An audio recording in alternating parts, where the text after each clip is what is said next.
If you want to become rich, you should befriend rich people. Why do I say this?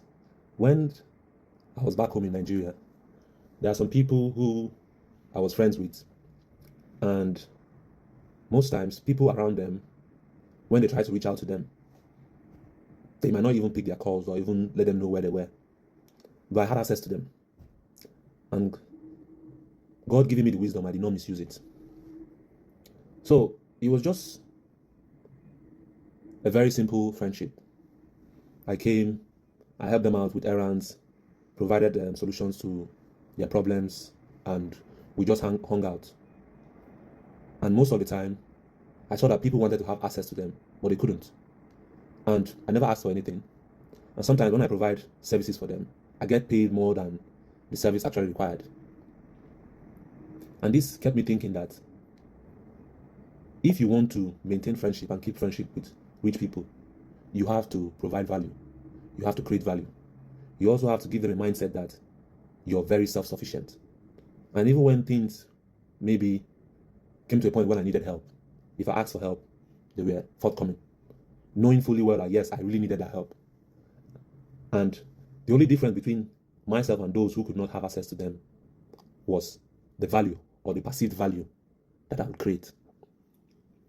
So now, even if we go back in our own society and look at it, in the small meetings we have in church or in the small meetings we have in the villages, when there is money involved, who do we make custodian of those monies?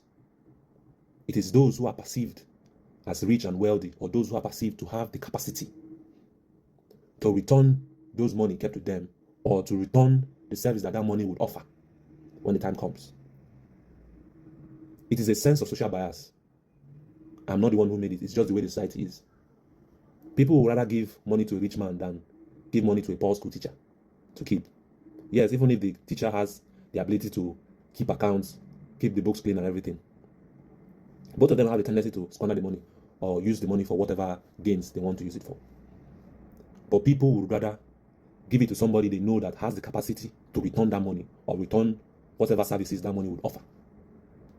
And some of the time, when the thing is not returned, you can't do anything about it. That is the downside of it. Because how would you start to fight a rich man? So now, coming back to single individuals or to yourself as a person, people tend to help you more when they feel like you've reached a sense of success, a sense of completion, a sense of making an impact, because they want to be part of your story. They don't want the success you're having to be without them. I once told someone that needed help with something. I told them, start first before you start soliciting for help. Because when you already started, you've gotten to a point where you can tell the person who you're requesting help from that this is what I've done, this is what I've been able to do. Prepare yourself for the help you want to solicit, so that the person will know that, oh, this thing you're doing, this project you're doing, you've already gone halfway through it.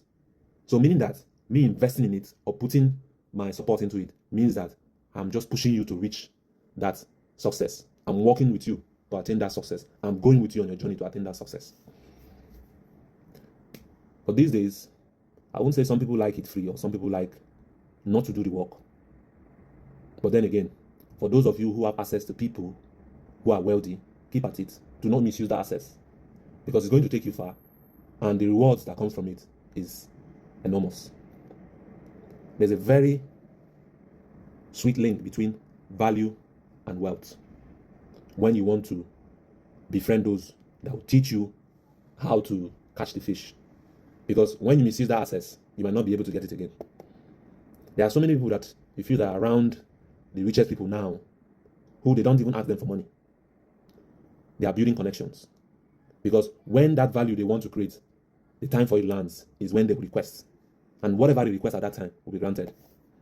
But some people want money. How much money can they actually give you that would solve your problems? Like for those people that really would want to give you money and not shut you out. I was just thinking about it today and I said, let me share with you guys. Think about it. Make a great day, guys.